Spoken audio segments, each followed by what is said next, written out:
Welcome, everyone. I am Victoria Murillo, the director of the Institute of Latin American Studies at Columbia University, and I want to give you a warm welcome to everyone who's here with us in person and to those of you who are with us remotely to share this wonderful opportunity to hear President Santos discuss the Colombian peace process and its lessons with us. On behalf of the ILAS, and our co-sponsors, the Salzman Institute, the Economic and Political Concentration at CIPA, and more importantly, the student groups of Colombians at Colombia and the Latin American Studies Association, I want to thank President Santos and the two discussants for agreeing to share their views with us. President Santos needs no introduction, so I'm going to be brief. He was president of Colombia, of course, between 2010 and 2018, and he was the sole recipient of the Nobel Peace Prize in 2016 for his resolute efforts to bring the country to a more than 50-year-long civil war to an end. Before being president, he was Minister of Foreign Trade, Minister of Finance, Minister of Defense, a lot of ministries there. He holds a business and economics degree from the University of Kansas and did his postgraduate studies in the London School of Economics, the Fletcher School of Law and Diplomacy, and in Harvard University, where he obtained a master in public administration, which should not be held against him. He's currently the chairman of the board of Compass Foundation, which he created to promote peace and protect the environment and fight poverty. And you should have access to the online library that Compass Foundation has created. I think there were cards at registration. And I think it's a great resource to understand the Colombian peace process. So he's going to address us all, and then we will have some words from the discussants before we open the conversation to everyone. Thank you very much, President Santos.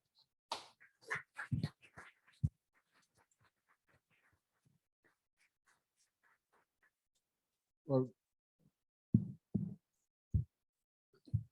thank you very much for this invitation, and thank you all for attending this conversation more than a conference. I hope it is a conversation, and always convinced that the bilateral conversations is much more enriching than the unilateral conversations. Let me very briefly tell you where we are in the peace process and try to highlight some of the lessons that the Colombian peace process has given me and has given, I think, Colombia and the world in terms of what we achieved and what we did not achieve and how we went through the process. Maybe I would start by saying that what the Colombian peace process showed is that when you have the correct attitude and the will to solve an armed conflict, you can do it. Many people thought that what we did in Colombia was impossible. My predecessors, all of them, tried to negotiate a peace process with the FARC being as most of you know, but some might not know, was the oldest and most powerful guerrilla movement in the whole of the Western Hemisphere. The Colombian peace process, what we did was to finally convince the FARC that through violence and their objectives would never be fulfilled the way they were administering their ideals and their objectives. And what I did, and what we did, many people participated, was first of all to learn from other peace processes. What is it that we could use in the Colombian case? What had succeeded and what had failed in other circumstances and in our own country. And that is probably a very important lesson. There is no magic formula. Every peace process has its own conditions, its own circumstances. And what you must try to do is to find those necessary conditions to be able to have a successful peace process. What were the necessary conditions that we identified, that I identified after studying all or many peace processes around the world and the peace process in Colombia? Well, there were sort of common sense conditions. First of all, you will never have a successful peace process if the insurgency thinks they can win militarily. So one condition, the balance of military power has to be in the side of the state. Otherwise, there will be no successful negotiations. And we lived through that until we had the military balance of power in the favor of the state. All peace processes that were attempted failed. A second condition, and this is very important, the leaders of the insurgency, the commanders of the guerrillas, have to be convinced personally, their own personal life, that for them it's better to negotiate peace than to continue the war. And that condition was also fulfilled. How did we do that, those two conditions? Well, I had the privilege and the opportunity and the coincidence of being Minister of Defense before being president. And I was able to create those conditions. The first one, simply by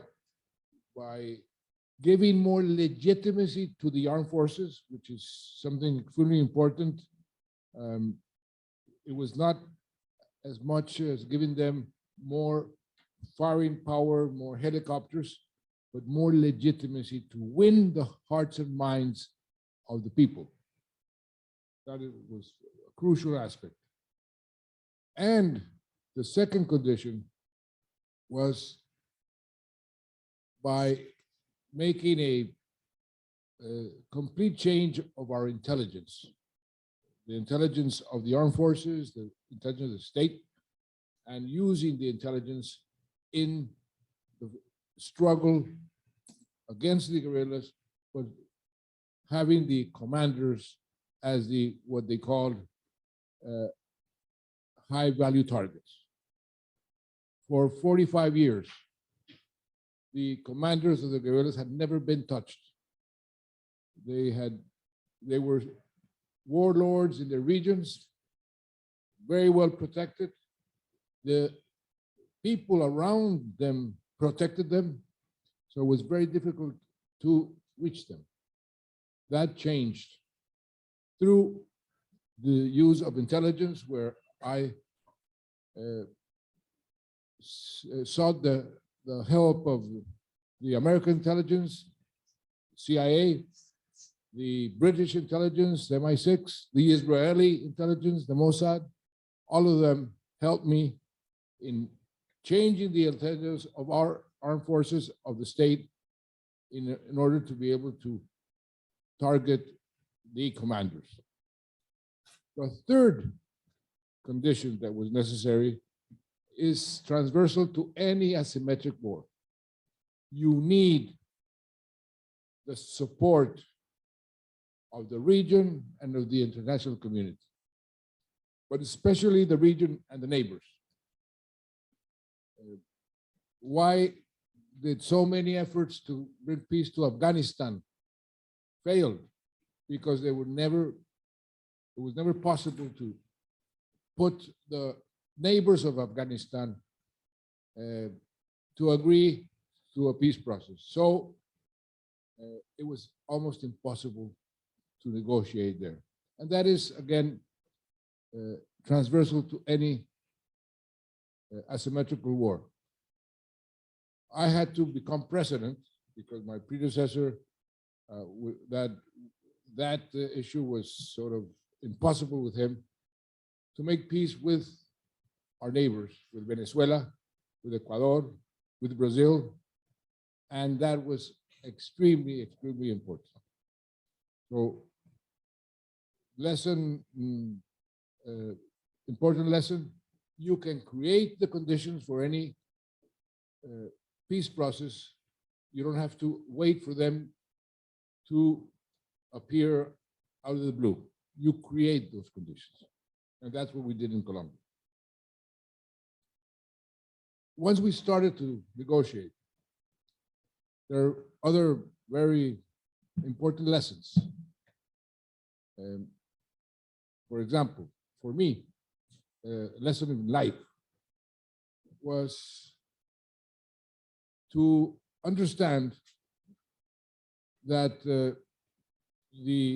my adversaries, the people I was trying to make peace with, are human beings like you and I.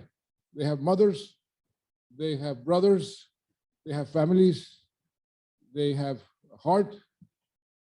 And if you treat them as human beings, and I started to do that even before starting to talk about peace, when I was Minister of Defense fighting them, I told my soldiers, treat them as human beings, respect their human rights. And that was extremely important to generate a sort of common ground to be able to start building trust. And that gave our armed forces and our police the moral high ground, which is extremely important also in any peace process. To have the moral high ground is very important. And in that respect, the Colombian peace process was probably the first peace process in the history of the world where the Rome Statute was the umbrella to negotiate the process, where transitional justice became a fundamental element, and the rights of the victims were sort of the heart of the negotiation. The rights, they're stipulated in the Rome Statute. The rights of the victims to the truth, so we created a Truth Commission. To reparations, we started repairing victims even before we signed the peace. In the year 2012, we approved a law called the Victims and Reparations Law, starting to repair the victims of the armed conflict before having peace. That was very important to generate credibility, not only among the regions where the conflict was more severe, but even in the eyes of the adversaries of the Farc. My God, they are repairing the victims before we have peace. What's going on? That was very important. But also to recognize the victims, because before, the victims had not been recognized at all. They were completely ignored. And if you want to have, because that is a long-term objective, if you want to have a durable peace, you need to recognize the victims and their rights. So the rights of, I mentioned the truth, reparations, the law, justice. That's another fundamental right of the victims. They seek justice, but not the traditional justice, because that would be impossible to apply in a peace process like the Colombian or almost in any peace process. That's why we brought in what is called the transitional justice, which is another type of justice, which is a justice that repairs, particularly the victims, the rights of the victims, and that was extremely important to legitimize the peace process. And the victims taught me something very important, that the human beings are much better, the human condition is much better than what I personally thought. Why do I say this? Because I thought that the victims were going to be, because they were victims, the most stubborn against the peace process, because a peace process eventually boils down to where you draw the line between peace and justice.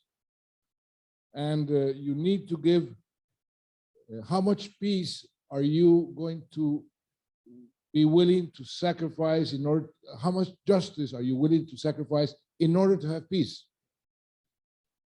And there, I thought the victims were going to be saying, no, we don't want to sacrifice any justice. We want the perpetrators, the ones that committed those atrocious crimes against humanity, war crimes, to pay. Well, I learned that that was not the case, that the most generous were the victims. And I asked many of them, why are you so generous with somebody who raped and killed your daughter? And the answer in general was, Mr. President, because we don't want others to suffer what we suffer. And that for me was a tremendous lesson in life. Human beings are much better than what I thought they would be. And having the victims as the heart of the negotiation, well, gave the negotiation an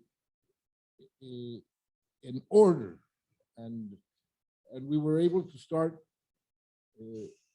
agreeing around the rights of the victims. Probably the most difficult point of the agenda was the issue of justice, where you draw the line between peace and justice. Because no matter where you draw that line, you will always have people that will claim more justice and others that will claim more peace. That's why making peace is so unpopular. Peace processes, if you study the peace process around the world, have been unpopular, especially when they're negotiated. Afterwards, if they're negotiated correctly and they actually stop the wars, then history will recognize those peace processes. And that happened everywhere. It happened in Northern Ireland. It happened in South Africa. I remember not very long time ago, about 3 years ago, that President Clinton went to the funeral of one of the IRA leaders. And in his speech, Clinton said, I know how much the friends of McGuinness, which was the name of the IRA leader, criticized him. And I know what it takes to make peace, said President Clinton, because I remember when Mandela called me. I was president, said President Clinton, and he was very, very concerned and very frustrated and telling me, you cannot imagine how they are criticizing me. And I asked him, the people you're negotiating with, the apartheid people, there's no, my own people, simply by sitting down and making concessions. And that is something which is also transversal to every peace process, and it happened in Colombia. I was warned. Listen, you were elected as president in the year 2010 as a war hero, with the highest amount of votes ever in the Colombian history at that time. If you sit down with the Farc, you will lose your political capital. Why don't you continue being a war hero every week or every 2 weeks, because your intelligence is now very good? You show somebody that you caught or killed, and people applaud you. And that's why you have 88 or 89% favorability in the polls. Are you willing to sacrifice that?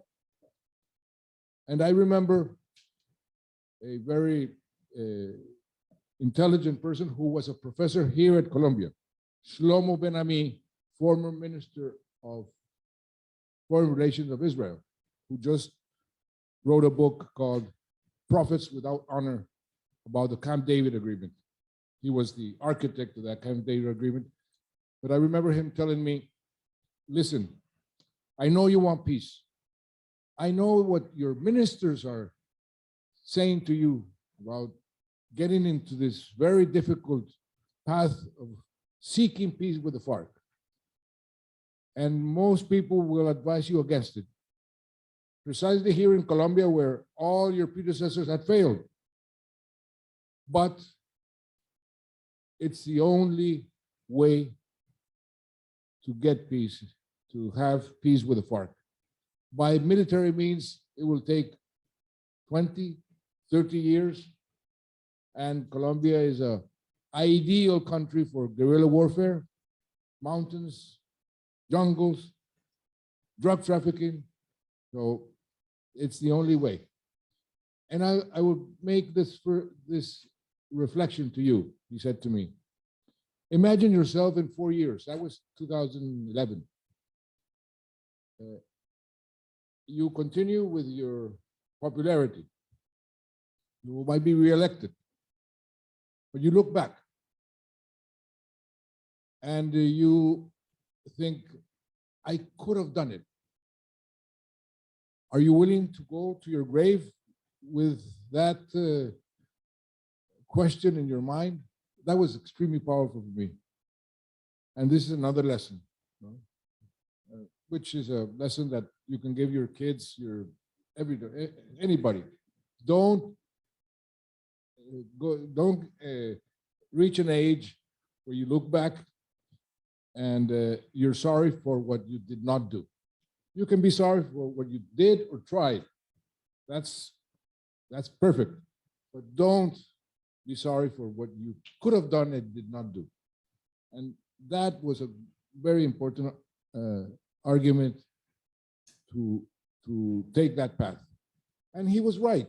My political capital came down dramatically because it's very easy to criticize a peace process. It's very easy to say, how can you give legal benefits to these people who have committed such atrocities? That sounds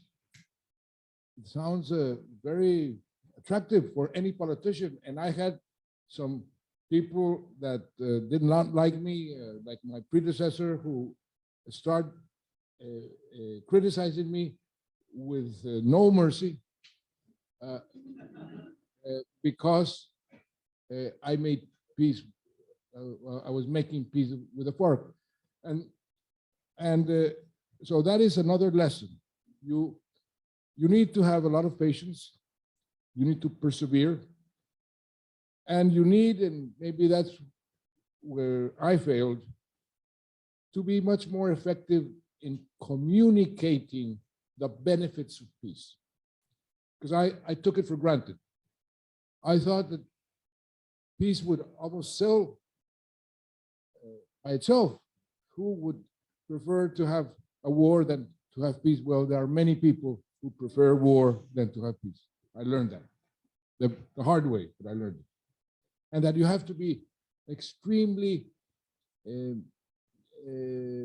clear and effective in communicating what you are doing.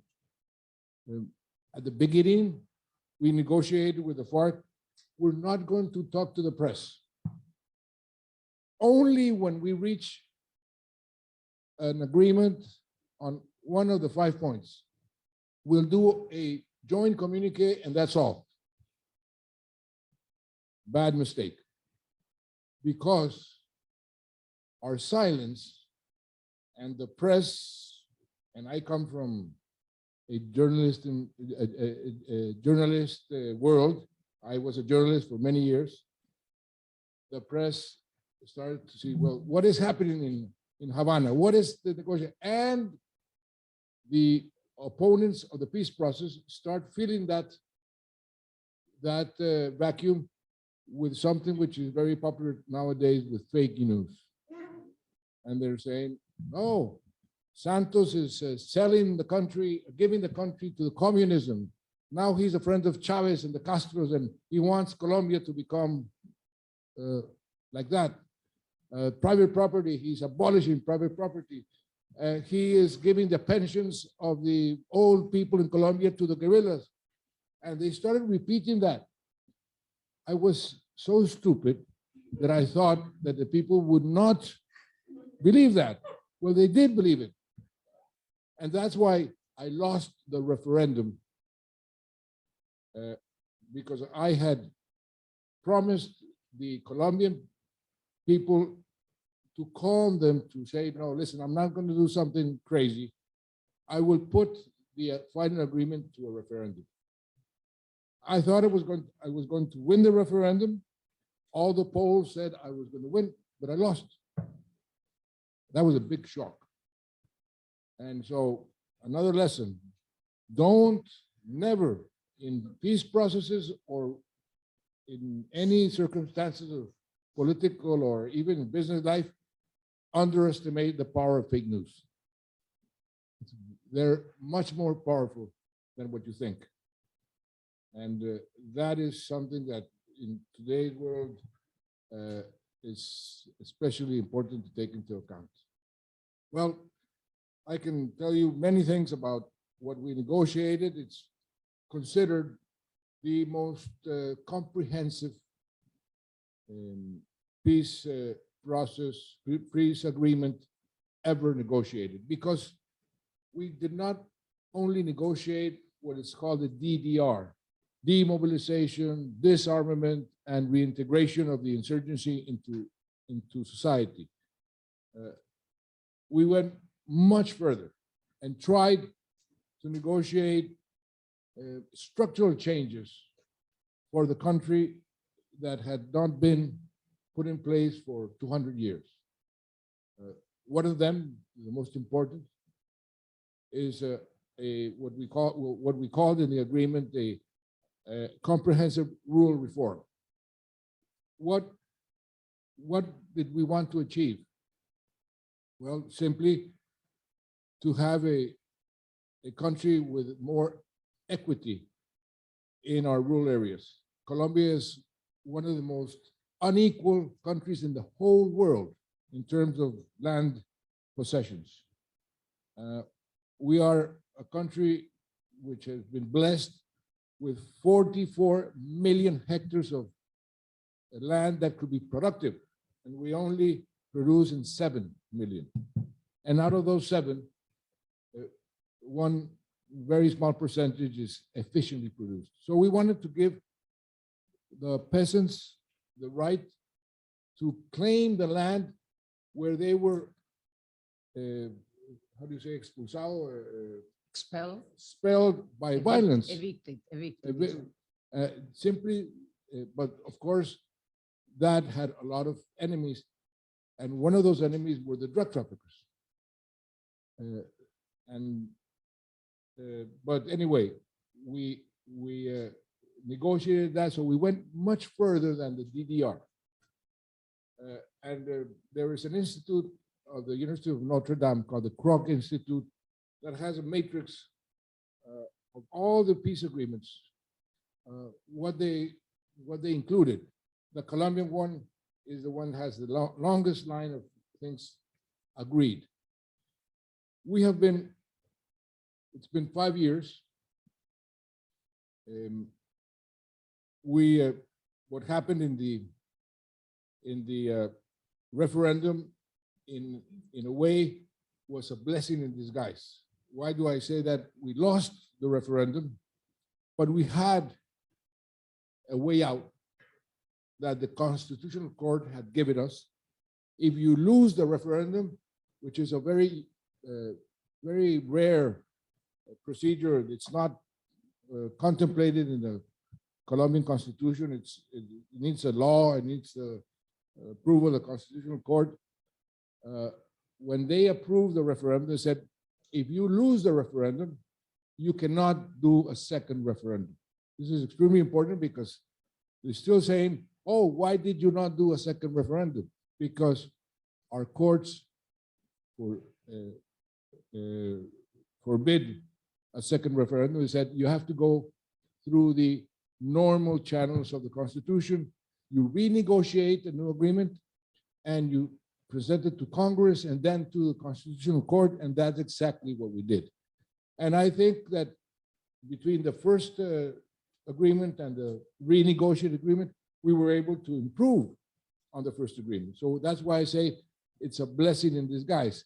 And the Constitutional Court in Colombia, and may God always protect that Constitutional Court, made a ruling which was music to my ears. This agreement becomes part of our Constitution, and for the next 15 years, the next 3 governments, they are obligated to implement the agreement. Now, we come to this phase, there's always two phases in a peace process. One is peacemaking, the DDR, the demobilization, and that we did very fast, very effectively, and we finished. But then you implement, you construct peace, you build peace, and that is much more difficult. I say it's like building a cathedral, brick by brick, with a lot of patience, and it's very difficult because that's what takes to reconcile a society that has been in war for 50 years. How do you heal the wounds of 50 years of war? How do you convince people to forgive, to live together with the people that they have been fighting for so long? That is the most difficult part. That's where we are now in Colombia, after 5 years. And unfortunately, those fake news that were very effective in the referendum were very effective in electing the present government that was not very friendly to the peace process. What I say is that this government, the present government, tried to derail the peace process and couldn't, because Congress and the international community did not allow it. Then they tried to stop the train. They couldn't. The international community and the political situation in Colombia did not allow it. And see, they could not derail it and could not stop it. Well, the president decided to hop in the train, and now he's saying that he's going to implement the peace process. Unfortunately, he only has a couple of months, or 4 or 5 months more to go. But what the next government, I think, has a tremendous chance is that the implementation of the peace process that is right now, according to the Clark Institute, advanced 30%, 32 to 33%. There's a great chance for the next government to implement the peace process and at the same time solve many of the problems that we still have in Colombia, particularly the agrarian problem, but also political reform and even the problem of drugs. I can go on for hours here, but I think with this very disorganized introduction of elements of the peace process in Colombia, I think we have enough material to have a good conversation. So thank you very much. Thanks to you.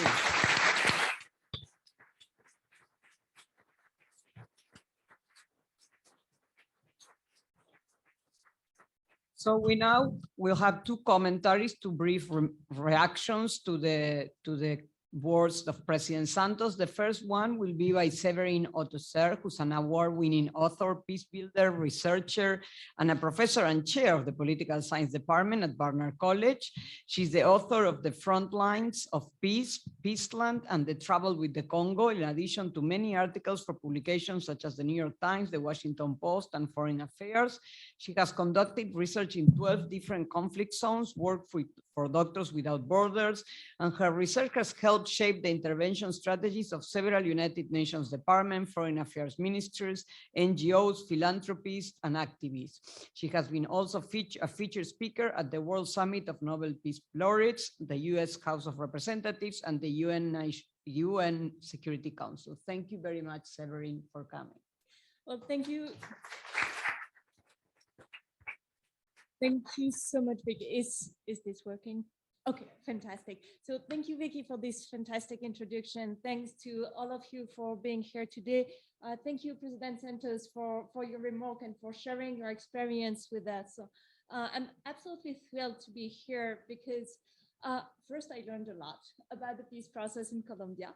And also because what President Santos said really resonated with me. He said that one of the first things that he did when he decided to make peace with the Farc was to learn from other peace processes. And that's basically what I've done through my whole career, is learning from other peace processes. So as you can see, I'm not an expert of Colombia. My Spanish is terrible. I've spent maybe a month in that country. So the reason why Vicky asked me to be here today was to help put President Santos' remarks in comparative perspective. Because my entire career has been focused on peace processes, and especially learning about what President Santos was telling us about today, which is what works and what doesn't work when we're trying to make peace, especially in war-torn countries and in places that have undergone violence for decades. And so that's extremely important because you probably know, or maybe you don't, but 2 billion people live under the threat of violence in more than 50 conflict zones around the world, in 50 different countries. So peace building, peacemaking, and the long-term peace building that President Santos was talking about is an absolutely crucial task for many states and international institutions.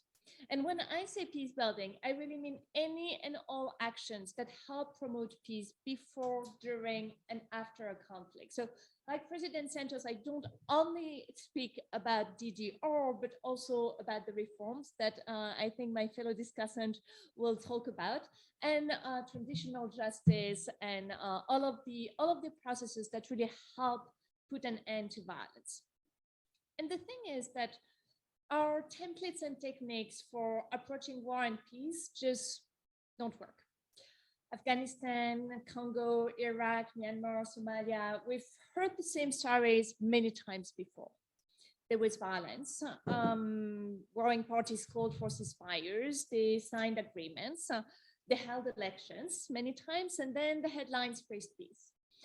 And then a week or two later, sometimes just days later, violence flares up again. Sometimes it has never actually stopped, and in many cases, it continues for years after. Do you know that more than half of all ongoing wars have already lasted for more than 20 years? In just the past 5 years, wars have spawned the worst refugee crisis since World War II. And when you talk with inhabitants of war-torn countries, whether you're speaking about with people in Nicaragua, in Colombia, in Congo, in Timor-Leste, you see that many of them are absolutely fed up with the apparent inability of governments, peacekeepers, and international institutions to stem the flood of violence. And there has been plenty of discussions about what has gone wrong when we've tried to stop wars in the past. And myself, I've written 2 books and I don't know how many articles on that, but I agree with President Santos that now it's really time to ask a different question, which is what has gone right? And President Santos has emphasized a lot of lessons based on his own experience and lessons that I had read about other peace processes and that I had also learned from other peacemakers, other Nobel Prize winners, and other everyday peace builders, people who work in a village, who work really at the grassroots level. So for instance, how unpopular peace builders are, how hard it is to build peace, how difficult, how dangerous it is to build peace, and how long it takes. It usually takes decades. When I was in Bogota, I think, or Medellin, I was talking with someone who worked on the peace process, and he told me, oh, you know, Severine, peace building is not instant coffee. And yeah, it takes decades. And also the fact that there are hard choices, really hard choices to make sometimes between peace and democracy or peace and justice. And so what I've learned in my research, in the 20 years of work I've done on this topic, in the 12 different conflict zones where I've conducted in-depth research, is a couple more lessons. Some of them are different from President Santos. Some of them are complementary. And so I'm going to emphasize the things that we haven't heard about so far. Okay, I'm just going to focus on them. So what I've seen in my research is that elections don't build peace, and democracy itself may not be the golden ticket, at least not in the short term. And I think that it's a discussion we can have about Colombia, but we can also have it about many other countries. The most important point to me is that contrary to what we often hear, what we often read in the media, contrary to what most politicians preach, building peace doesn't require billions in aid or massive international interventions. Instead, it often involves giving power to ordinary citizens. So not only the victims that President Santos put at the heart of the peace process in Colombia, but also their mothers, their cousins, their teachers, their friends, their neighbors, really ordinary people. Ultimately, when you look at examples of peace building in the past few years, you see that many of them have involved grassroots initiatives led by local people and at times supported by foreigners, often using methods shunned by the international elite. So in my research, rather than focusing on failed initiatives and on handshakes between presidents and abstract peace agreements and negotiations between government and rebel leaders, I focus on the concrete everyday actions that actually make a difference on the ground. And in my latest book, The Front Lines of Peace, I actually have a case study. I'll give you a copy afterward, it's for you. I have a case study of Santos de Apatado.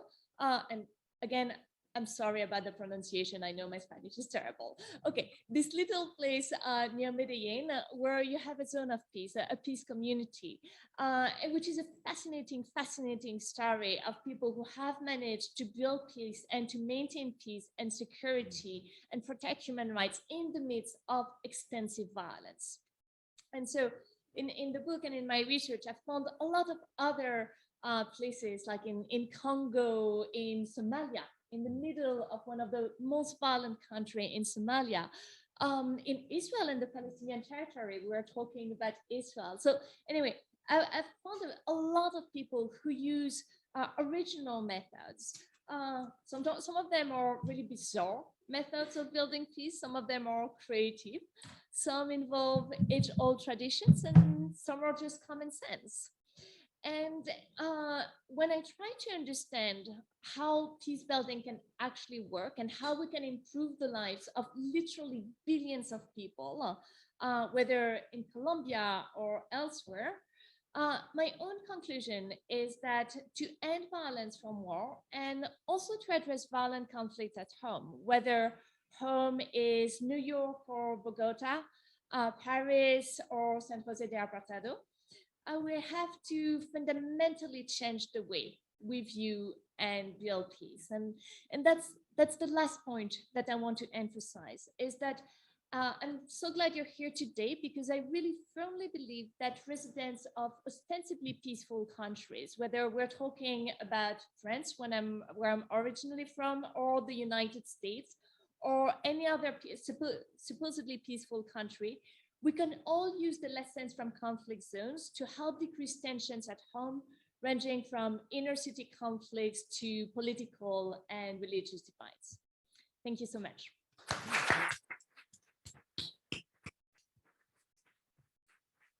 Thank you. Now we will have the reaction from Jose Antonio Ocampo, who's a professor in the House. He's the co-director of the Economic and Political Development Concentration of the School of International and Public Affairs, member of the Committee on Global Thought, and co-president of the Initiative for Policy Dialogue at Columbia University. He's also the chair of the Committee for Development Policy and expert committee of the United Nations Economic and Social Council. And prior to his appointment, Jose Antonio served in many positions, including the United Nations Under Secretary General for Economic and Social Affairs, Executive Secretary of the Economics Commission for Latin America and the Caribbean, the ECLAC, or CEPAL, as we know it, and of course, Minister of Finance and Public Credit, Chairman of the Central Bank of Colombia, Minister of Planning, and Minister of Agriculture and Rural Development. Thank you very much, Jose Antonio. Well, thank you very much, Vicky, and I must say it's a great pleasure to be able to speak about the peace process of Colombia. Let me perhaps mention two little things in addition that I was involved, because President Santos asked me to chair a commission for rural development, which at the time the negotiations were taking place. And I think we also made an interesting contribution to that issue. I speak about what has been done, what has not been done. And the second is that I am actually also one of the advisors to the Truth Commission of Colombia. So I have been involved in the discussions. So I wanted to perhaps to complement a bit what the President said about what I see, perhaps asking to expand on what he sees as successes, things that have been done, and things that have not been done in the peace process. And let me perhaps start by saying that demobilization has more or less worked well, in the sense that the support of the demobilized people have been taking place. Their participation in Congress has worked, let's say, although their popularity as politicians is not very high. Let's call it, so in the election they get very little votes. But the demobilization, for example, I have a look at the special programs to support the economic activities of the demobilized, more or less, that I think has been worked, as well as the political part.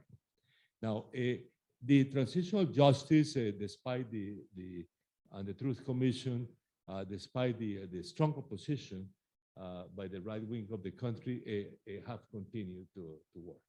And I think one issue that is important in the case of the Transitional Justice is that many military are using the Transitional Justice also, which is, I think, very, very important,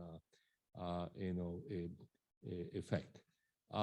So I think those are, two areas of success. But let me say there are three areas in which I think the problem has not worked. One actually has to do with Severine's comments. there is one fraction of Farc that went back into fighting. And I think that is, of course, a kind of a revelation that perhaps we are not totally exception to the rule that Severine mentioned in her presentation. But at the same time, the association and the complex issue of drug trafficking and the connection with with violence, has certainly not improved, let's say, too much in the country. That's one area. In the case of the comprehensive rural reform, which, as the president said, was one of the structural changes that was requested, I think there is one area which has to do actually also with Severine's comments that has more or less worked, which are what in Spanish we call the Programa de Desarrollo con Enfoque Territorial, the local programs for the municipalities in violence that were part of the agreement. Actually, in the Rural Development Commission, we are also expanded on that point. Actually, said that the whole rural country of Colombia should have those programs. Anyway, those programs have more or less started to work, and in many cases, there are associations with communities that are very supportive of those processes. And the basic principle is that those processes are done with participation of the population. So that, I think, has been something that has worked. There's a big question marks about how much money they have received effectively, et cetera, et cetera, et cetera. But I mean, the process is going on, let's say. However, the other part, the part that has to do with, let's call it the agrarian reform, has not worked at all. I mean, there is a commitment to have 3 million hectares of redistribution. I can see from this government never talks about that. Zero. I haven't seen any single statement of the current government on that. And I think they have nothing. I mean, the land that was, that is for that process was actually most of it done under the President Santos, at the end of President Santos. But the additional, and I don't think any redistribution is really taking place. So that's, I think, the failure in that area. And last, in order to discussion the question of the killing of social leaders, which is still a major problem in Colombia. And it's actually, in a sense, maybe you can say that it's increasing now. So you are a social leader, be in a poor community, be an indigenous people, a black, in the black communities, the chances that you get killed are not zero. They are really, in some cases, relatively high. So I think those are the three areas in which I see that the process has been relatively weak in the implementation, of course, of the process. Again, the return of some fraction of Farc to guerrilla activities and their association with narco trafficking. The second is the absence of land reform, which was part of the comprehensive rural reform, and finally the killing of social leaders. Okay, thank you. Thank you so much. Santos, do you want to react maybe briefly to this, and then we'll take questions from the audience? I will briefly react to what Jose Antonio said. The percentage of Farc members that went back is very, very small. 95% of the Farc members that signed the peace agreement are still there, complying with the agreement, and they are accounted for. 95%. The average on the peace process is between 13 and 17% of people who go back to violence. And in the case of Colombia, 5%. I think this is a good, and even with what Jose Antonio just mentioned, which for me is the most important, gravest problem that we have, the killing of the social leaders and the former FARC members. And why is that happening? Because there was a special part of the agreement that had the name security guarantees for the FARC members and for the populations in the areas where the FARC were present. There was a very detailed procedure that has to be followed.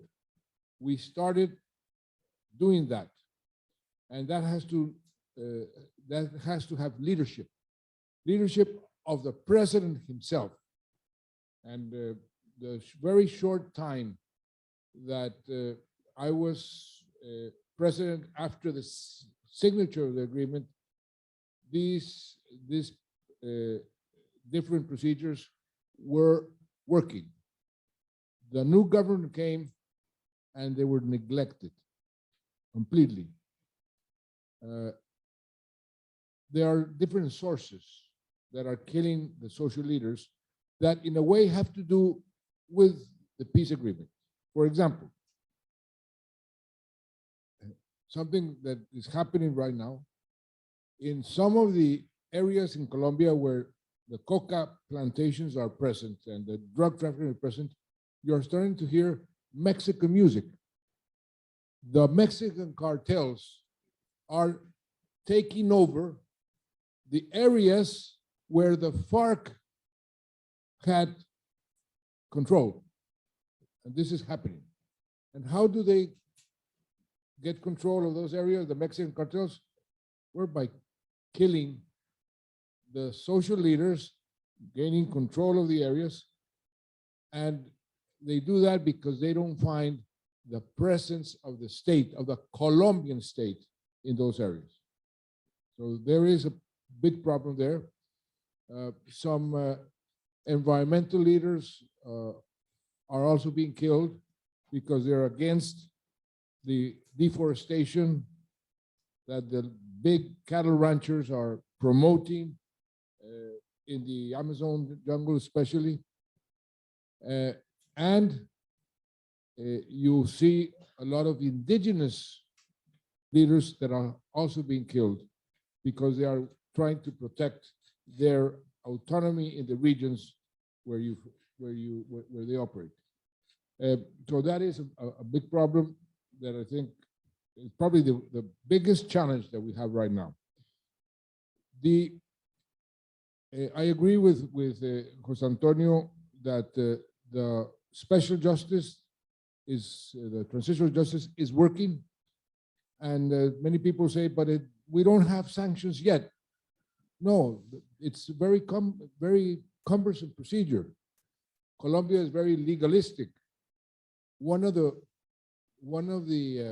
mistakes that we did was to elaborate a very complicated procedural process in the transitional justice that has delayed the results. But I think the transitional justice is working very well.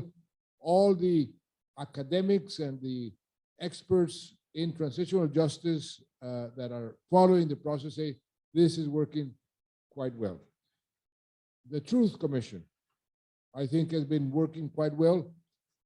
It's an impossible job to be able to bring out the truth of 50 years of war is an impossible job. I hope that, and they only have a year more to go, even less, that when the report is made, I am sure, I can guarantee you that there will be lots of criticism. But that means that they did their job, because there will be criticism from one side and from the other. And it happens to all peace agreements and to all truth commissions. The truth has to come out as much as possible, but to bring out all the truth, that is impossible. And I agree with Jose Antonio on that the rule reform still has to be implemented You need political will. What happened is, for example, the agrarian jurisdictions that were created, they were not approved by Congress because the government did not want. This government is a right-wing government that has a lot of influence from the landowners and from the right wing, and they blocked all the reforms that the agreement contemplated in this specific area. I am quite sure that whoever is president after the 7th of August, this will be a priority. And so all the candidates have said that it will be a priority, and I hope it will. But I leave it there. And That's perfect. Okay. So let me start with you. Yeah, sure. And please introduce yourself. Yes, I will. Thank you so much. Yeah. Hi, I'm Diego. I'm from Colombia. I'm an MBA student. Thank you so much for being here. It's a great honor for me and for having here. My question has to do with the second point of the peace agreement on political participation. Before that, the right, well, now known as Partido Communist, had the right to participate in politics ratified by the peace agreement. However, as Professor Ocampo signaled, we haven't done a good job yet. 50,000 votes in the first election.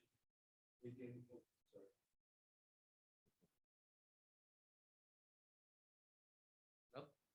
Well, 50,000 votes on the first election, just to give people an idea, in order to be competitive, they should cap at least 10 times those votes. They didn't even run for the second legislative period.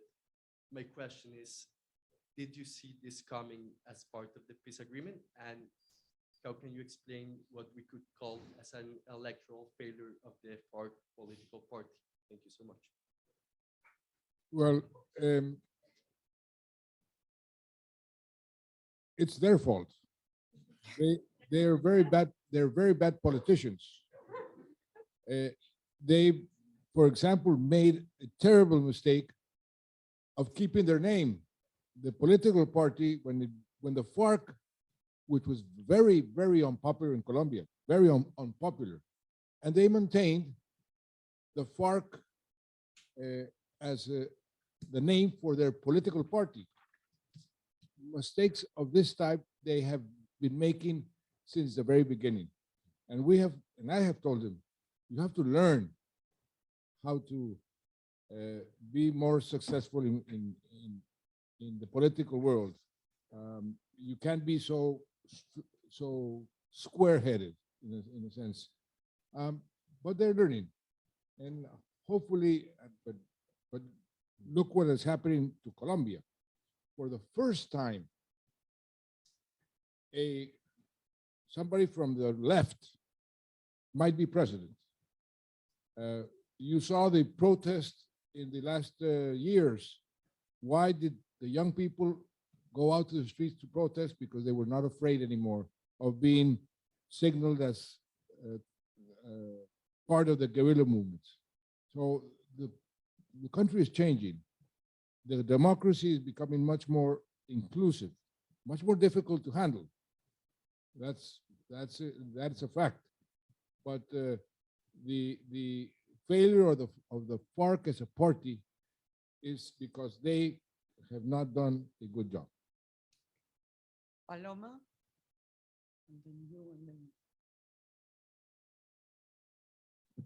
Thank you. My name is Paloma, and again, thank you all for being here.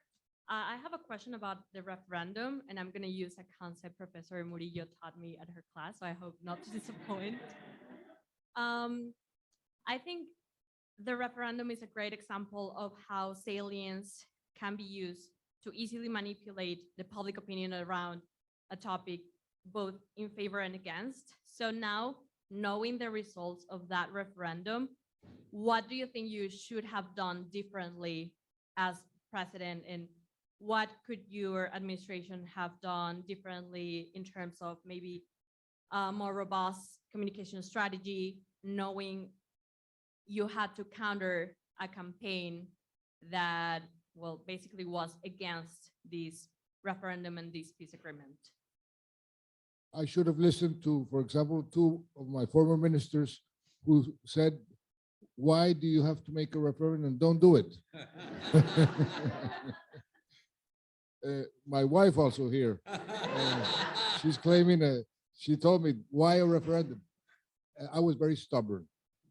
And I must confess that I thought I was going to win, and I wanted that sort of triumph. And I learned, as I said, that you cannot underestimate the power of fake news. And when you have on the other side a well-organized, strategic objective to counter what you're doing, don't underestimate that. On the contrary, exaggerate what you are doing in explaining what you're doing, in counteracting the fake news. That's not easy, but it's absolutely necessary. Thank you. So you were next, and then you, and then I will move to more women. Because President Santos, for being here. It's really an honor. My name is Jose Pablo Ampudia. I'm a student from Mexico. And well, you mentioned that an important part of the peace process in Colombia was to learn from other processes. And in that sense, I wanted to ask you, particularly as a Mexican student, what lessons do you think are applicable to the ongoing Mexican crisis, security crisis situation? What do you think makes it unique, the Mexican situation?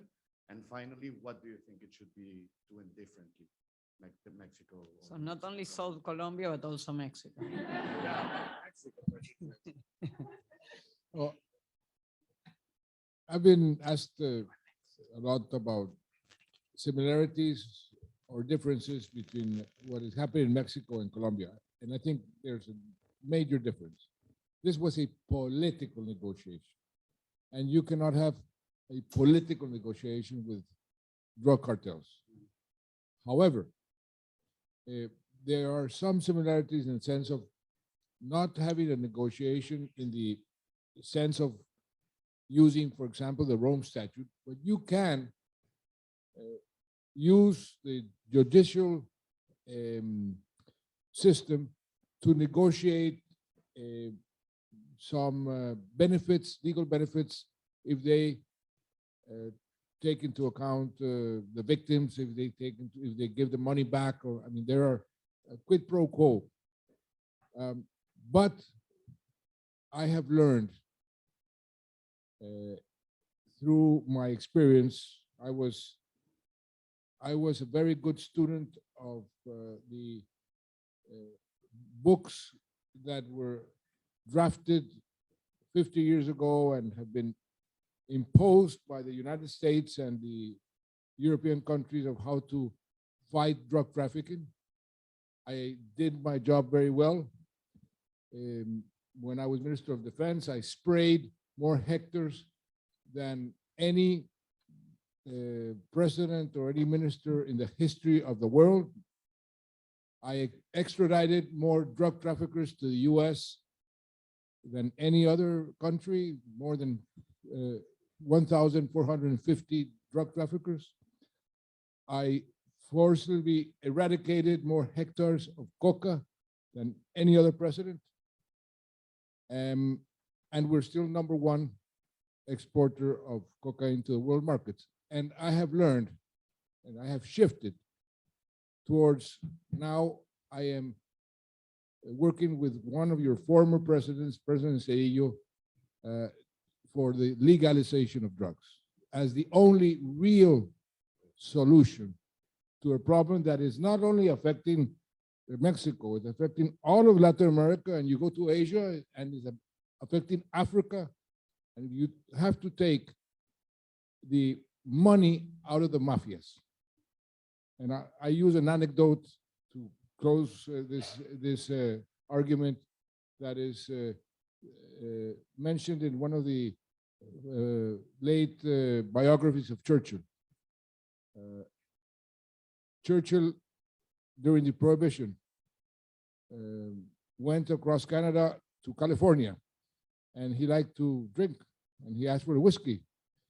And they said, Mr. Churchill, this is forbidden here. And he said, what a strange country the United States is. These huge amounts of money that are made in the sale of liquor, you give them to the mafias. In my country, we give it to the treasury. I think that we should do that in order to really solve that problem. Hello,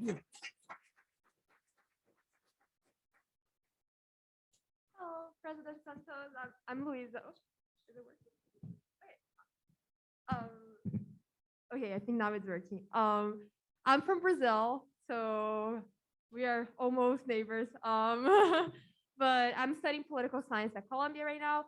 And my question for you is basically, what can we learn from the Colombia conflict to try to solve the militias problem in Brazil right now? Because it's like a huge thing that is happening, especially in the favelas.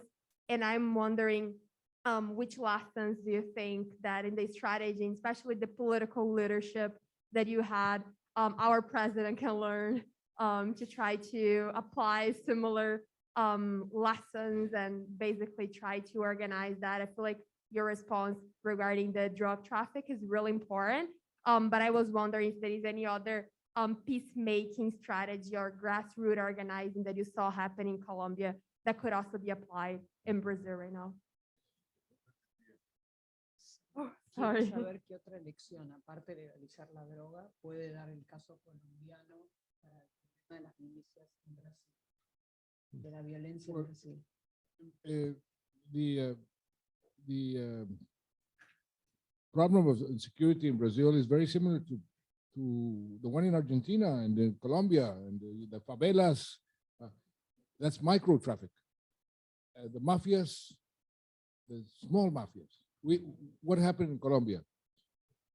We dismantled the big cartels, but they became thousands of small cartels. And what do? Like any mafia, they go and try to control the territory, the neighborhood. That is happening in Brazil, happening in Colombia. That's why I think that legalizing is the solution to that problem. However, I know that it's difficult, it's very unpopular. You still have people, and I proposed legalization when I was president, and it cost me a lot. A lot of mothers said, why do you want to poison my son or my daughter? And I told them, lady, you have a son, you have a daughter. If they are caught consuming drugs, would you like them to go to jail or to an institution to help them with their addiction? And then they said, oh no, an institution. Well, that is legalization. Oh, why didn't you explain that better? They told me many. In the meantime, the problem of the youth violence and the gangs that are forming from Mexico to Argentina, you have to address that with a combination of the carrot and the stick. There's no magic formula. You have to try to give these young people more opportunities. The easy money out of becoming members of the gang, you have to compete with them in some way, try to hire them to do other things that are non-violent. Of course, maintain them in schools, education.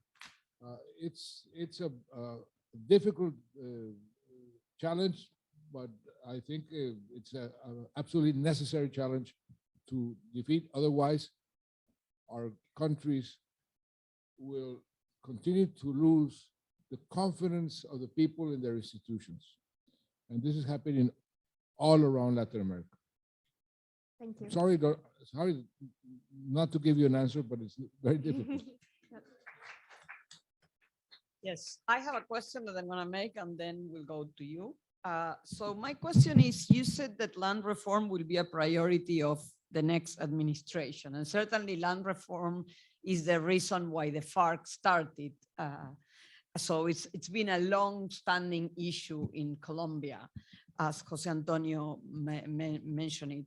But even if that were the case, do you think it's possible to achieve it? I mean, Colombia doesn't even have a good cadastre. We don't even know who owns the land. I mean, it seems that the power of those that have resisted for so many decades any process of redistribution of the land could be diminished suddenly because of the will of a new administration, even if that new administration wants to do it? Well, in the peace process, if you see the steps to do that, for example, you mentioned who owns the land, the catastro. Yeah, There was the law, but unfortunately, that law was not approved in Congress. So that's what I was saying, that the political forces in Colombia today have not allowed this specific point of the peace process to advance. And what I'm saying is that I am convinced that with the new composition of Congress and with the new government, they will be much more willing and with the power to advance on this specific issue of the agreement. Okay. Christian, please come to the, yeah, and then you come. Jose Antonio. No, it's good. Okay. Without destroying anything, Christian. I will try. Good evening, everyone. Thank you so much for coming. Mr. President, I won't ask you to solve other problems. I have two quick questions. One is there any particular international episode or international peace process that you paid attention to specifically when you were going through negotiations? And then the second question is there any personal experience from your life that you thought prepared you to go through such a difficult and long process? Thank you. Well, yes. I will share with you an anecdote that I tell quite often.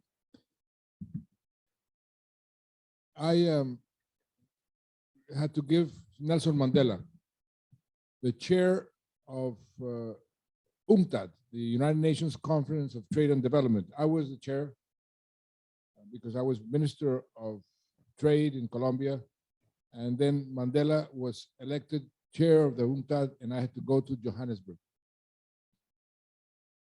I arrived in Johannesburg to give the chair to Mandela, and that morning, I turned on the television, South African television, and I saw a surreal, real-life program.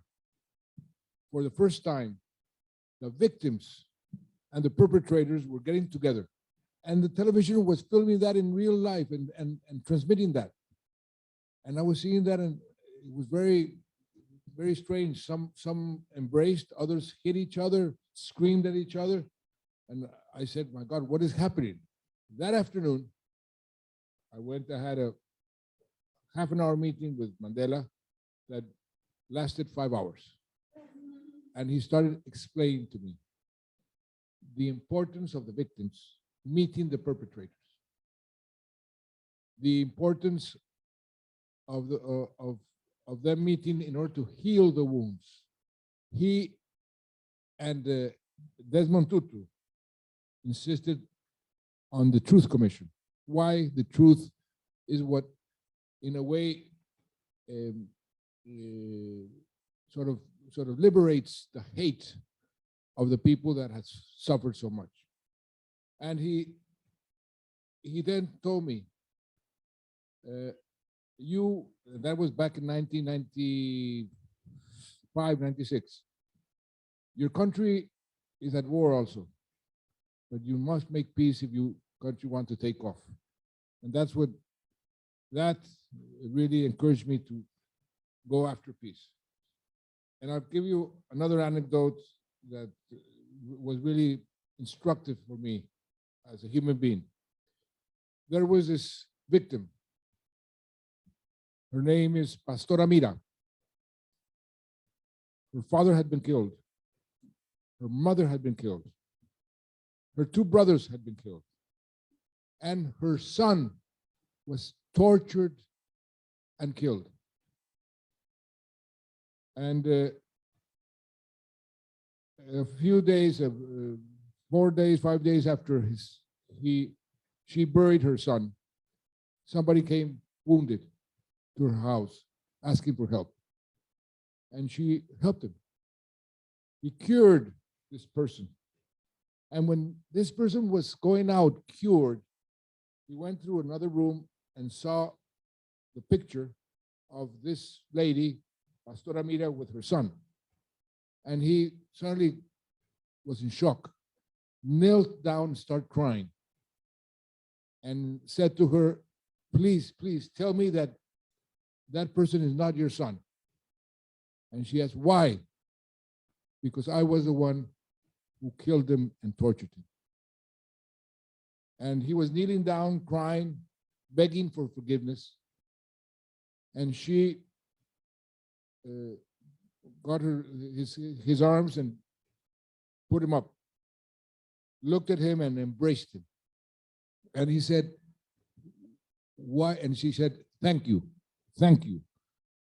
And he said, why are you thanking me? I'm telling you that I had I made that mistake. I tortured and killed your son because I was ordered to do it.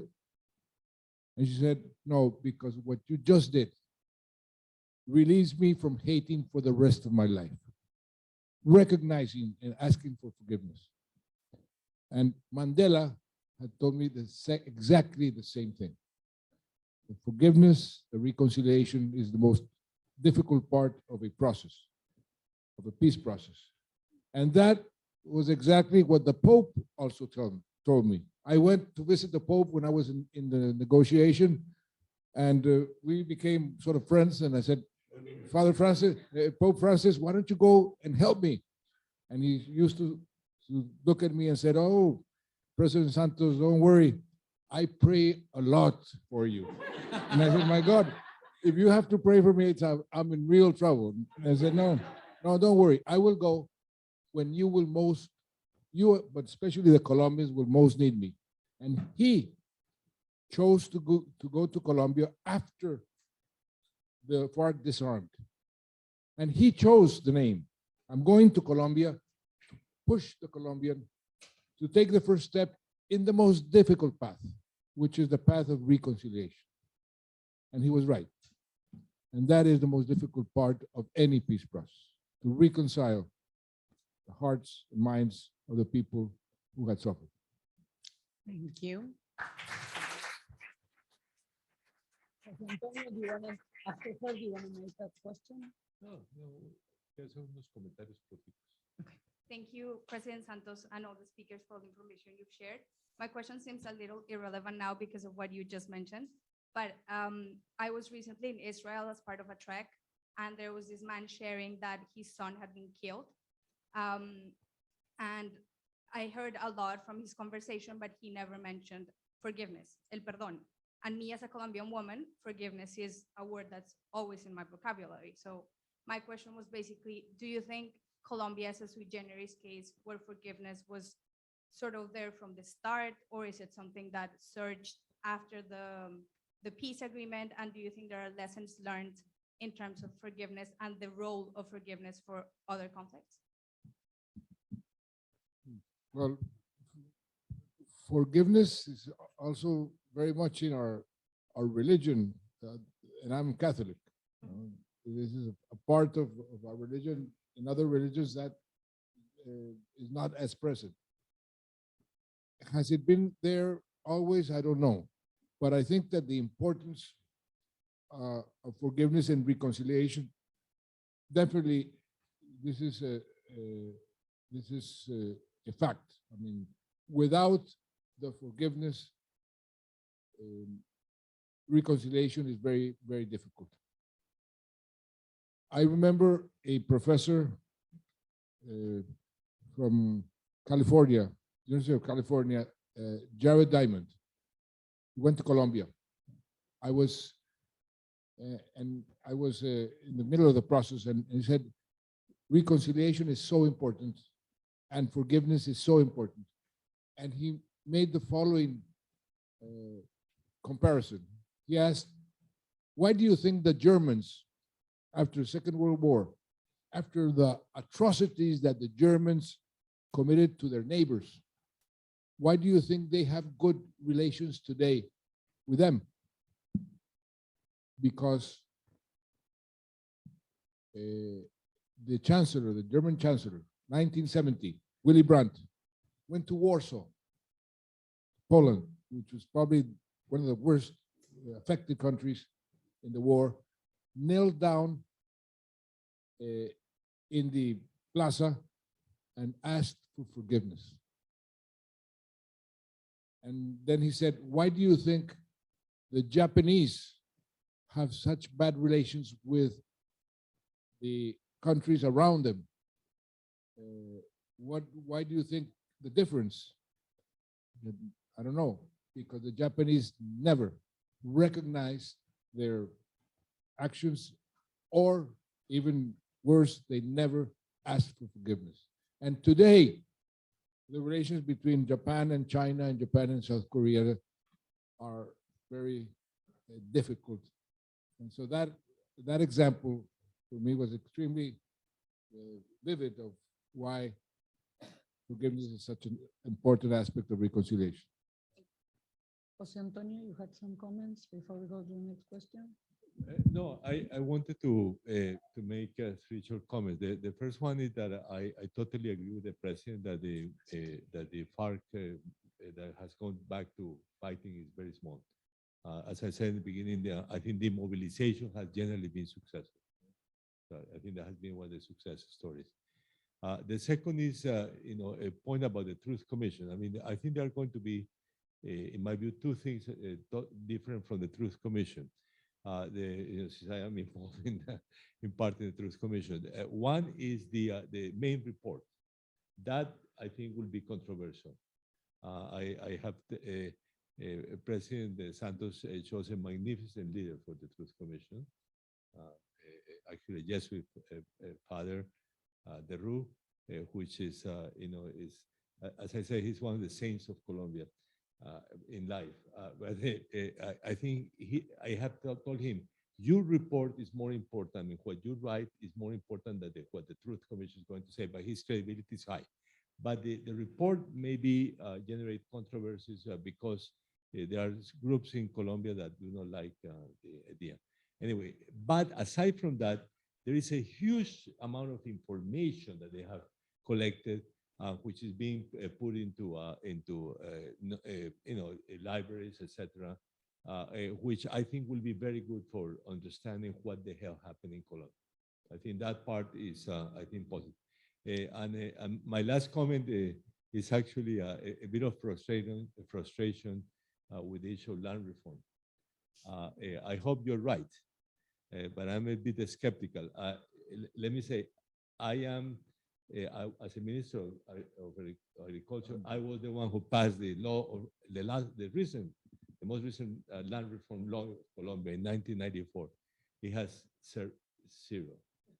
I mean, the follow-up by the governments that succeeded have been really minor. So the opposition to land reform in Colombia continues to be extremely high.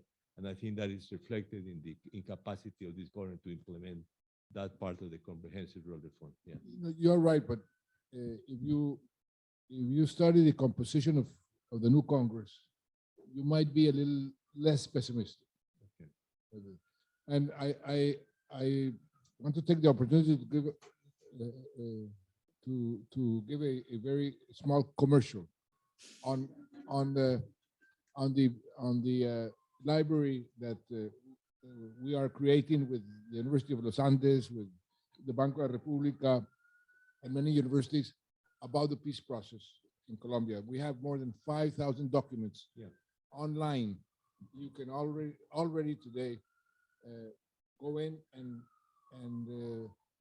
find even the notes of the former negotiators of the guerrillas of the Farc, the notes that they used, the conversations that they had from Havana to the jungle.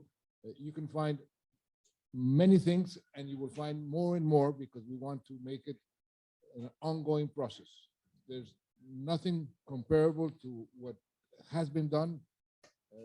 Many universities, and I hope Colombia gets also involved because it's free, completely free, no effort whatsoever. But the information that you have there about the peace process, you will not find anywhere else. We will, of course, make use of it. So Astrid. Hello, thank you, President Santos, for speaking with us. My name is Astrid. I am a student here in the undergraduate studying political science and with ILAS. My family's from Venezuela, and obviously I study Venezuelan migration in the region, and a situation that is very well known to Colombia, given the history of Colombians in Venezuela and vice versa now today. And my question for you is, what is the threat or the danger that the situation within Venezuela with the Maduro regime, or even the situation with the Venezuelan migration crisis right now, the tensions growing at the border between the two countries, what sort of threat does that pose for the full implementation of the peace process, in your opinion? Thank you. Good question. First of all, I must say that Venezuela, at that time when we started the peace process, helped us tremendously.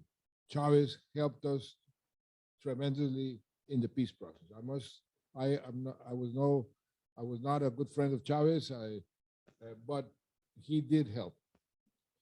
I have a lot of anecdotes about that process, but it's not the time to repeat them. Right now, one of the big problems that we have for the implementation of the peace process is precisely what you just mentioned. We have 2,200 kilometers of frontier borders live where all the bad things are concentrated. And we don't have even communications with Venezuela. I think personally that it was a mistake of this government to cut all communications. You can not be in agreement with the regime. When I was president, I was the first one to not recognize the constitutional court that Maduro, because that was completely anti-democratic, but to cut all communications, it's absurd in today's world. How can you try to solve the problems in a border that we have without communicating at least, or allowing the members of your armed forces to communicate on the spot? I think that is a mistake. So yes, I think the crisis in Venezuela is an obstacle for the implementation of the peace process in many of the areas that are affected close to the border. For example, one of them is Catatumbo, is one of the most violent places in Colombia, and certainly the crisis in Venezuela affects the capacity of Colombia to implement the peace process there and up the way to Santander. And so the answer is yes. What we pray is for Venezuela to return to democracy as soon as possible. Unfortunately, events lately have reversed that process. What is happening with Russia and with China makes it more difficult.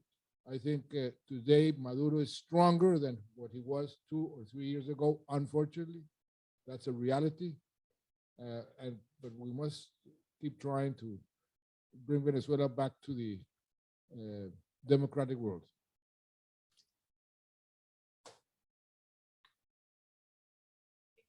Talk. My name is Adina, and my studies in anthropology have been mostly centered around Indigenous studies. So the other example of a Truth and Reconciliation Commission. Yeah, please speak close to the. Sorry. The other example of a Truth and Reconciliation Commission that I'm familiar with is in Canada, where the government took responsibility for the actions and violence it committed against Indigenous communities, especially in establishing residential schools. So my question is, do you see truth, reconciliation, and reparations in Colombia for the victims as an action of responsibility by the Colombian government for the violence by Farc, in comparison, for example, with Canada taking responsibility for its own violence?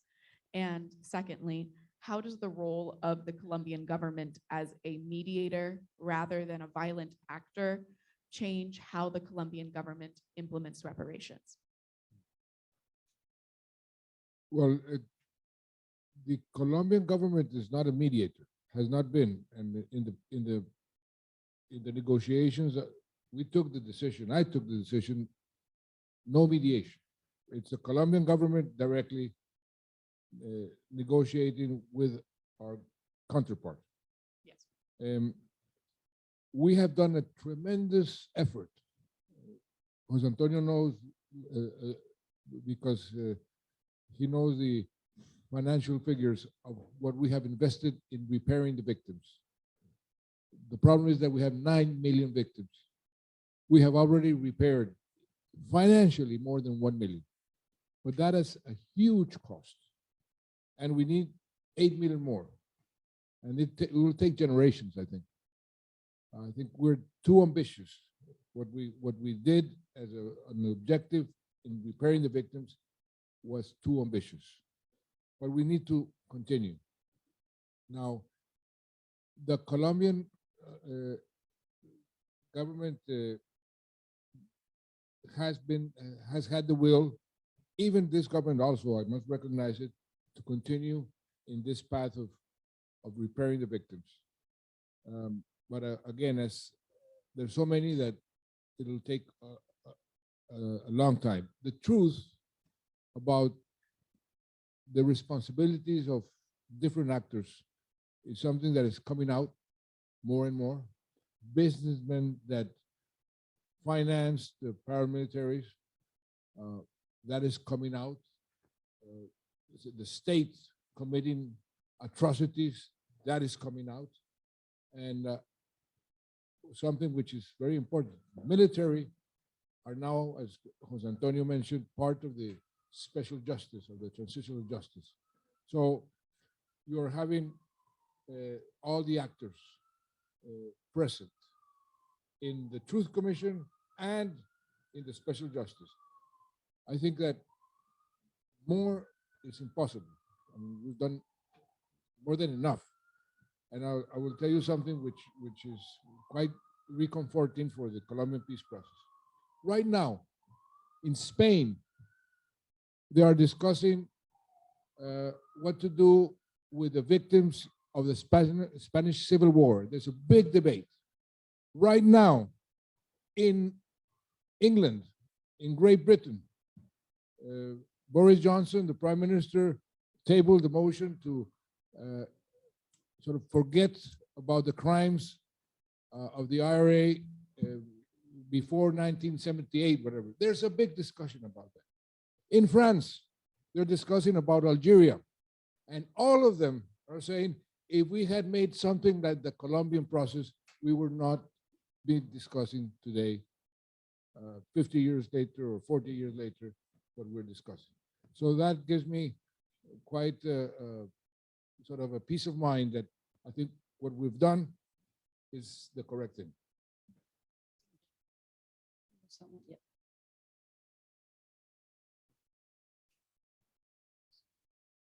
Santos, and thank you for being here. My name is Natalia Negrete, and I'm a law school student. And I would like to ask you, what would be your advice to the new coming president for creating the peace agreement with the ELN, the ELN guerrilla that we have in Colombia? What would be my advice to the next president with the ELN? Yes. Try to negotiate with them. Now, I will tell you, when I left, I had already an agreement for a ceasefire. This government sent a message to the ELN saying, don't sign with Santos, sign with me. And they were so stupid that they believed him. And that is the problem that we're having right now. One of the things that I've learned is that conflicts like the one we have with the ELN can be solved. And I think the next government should sit down and try to solve that problem. Thank you.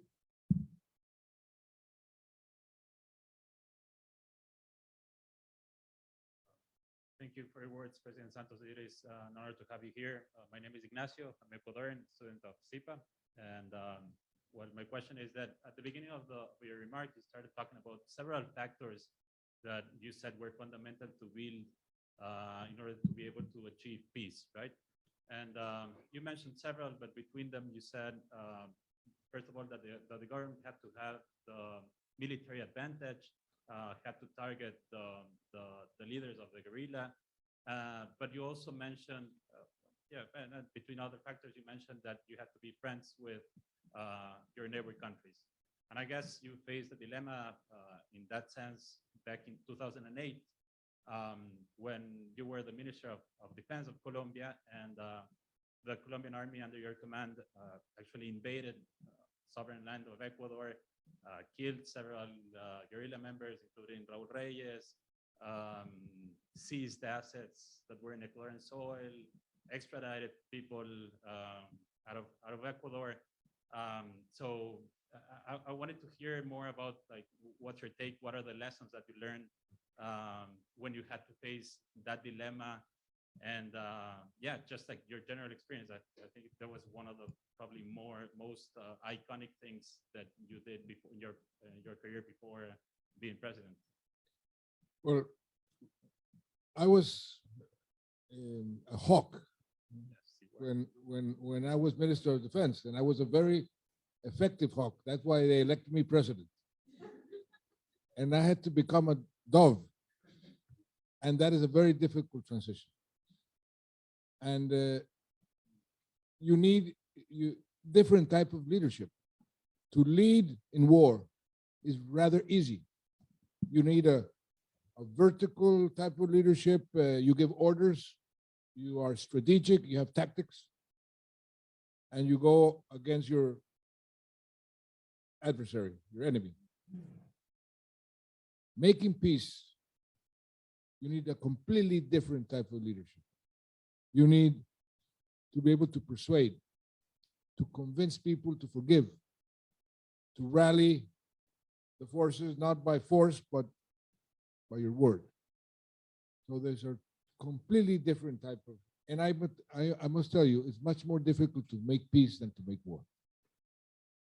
That was my experience, and I've made both. But it's much more difficult to make peace. It takes a long time. You need a lot more patience, and you need to be much more strategic. But yes, what you mentioned, that was my duty. That when you mentioned Raul Reyes, well, he was the first one of the top commanders that we took down. But I had to make very difficult decisions. The number one, Alfonso Cano, he was the leader, and we were already in secret negotiations with the Farc. But I had told them the rules of the game. They wanted a ceasefire. I said, no ceasefire. And nothing is agreed until everything is agreed. And I told them, thank God I told them, it is legitimate if you kill me.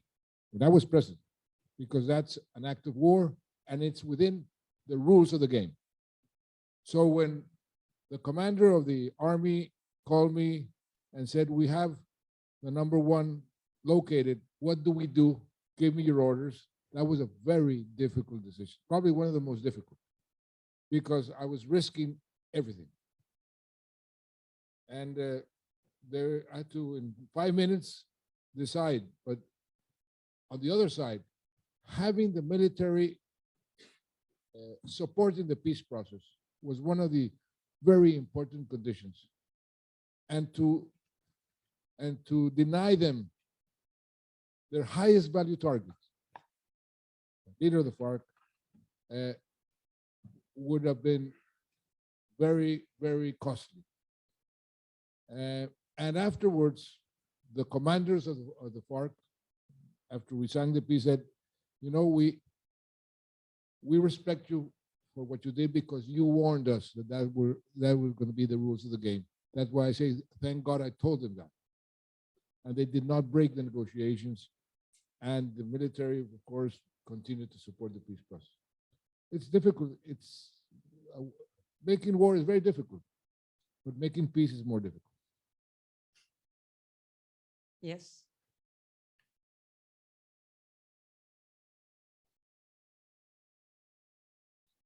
Thank you, President Santos. My name is Juan Jose Guzman.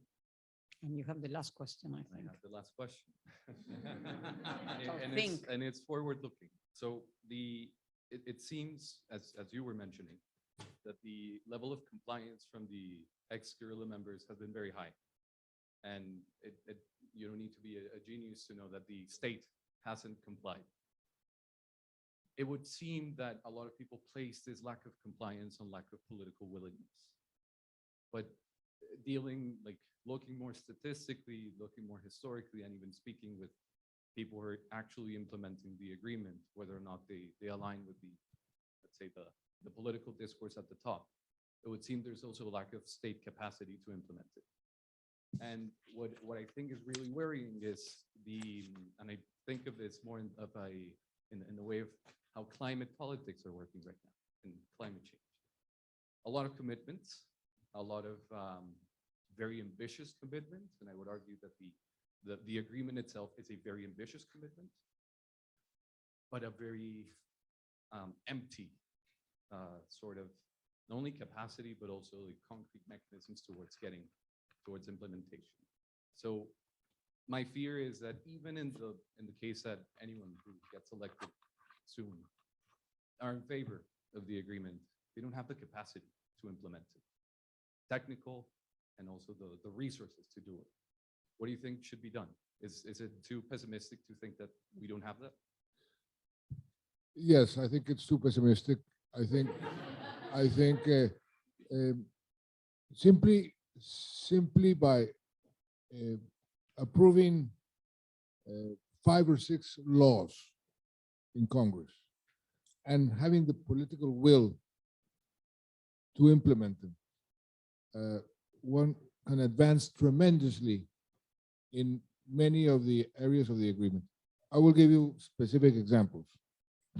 There's something that I thought, and I'm very proud, we included a whole chapter on the inclusion and the empowerment of the indigenous communities and the Afro-Colombian communities.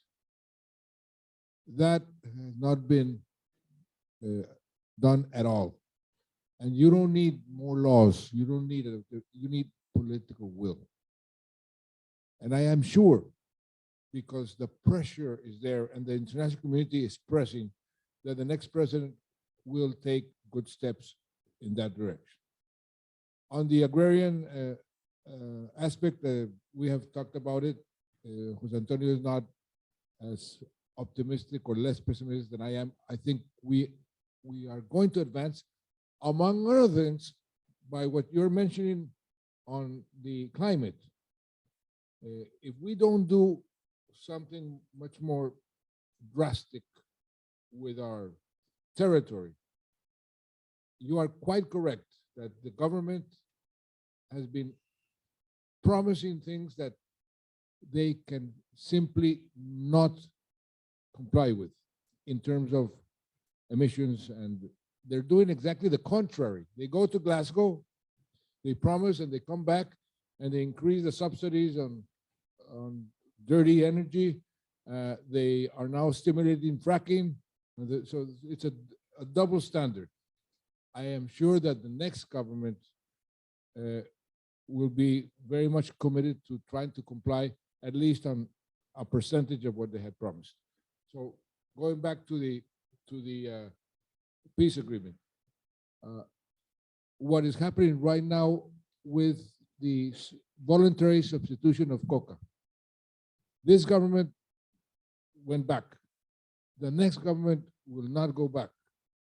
What is happening right now today, there's a tremendous pressure to continue with the voluntary substitution of the coca plantation.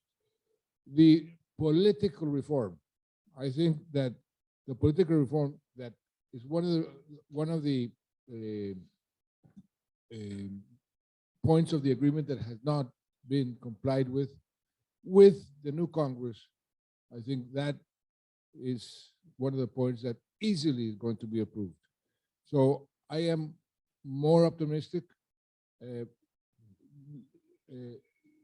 There's something very special that is happening.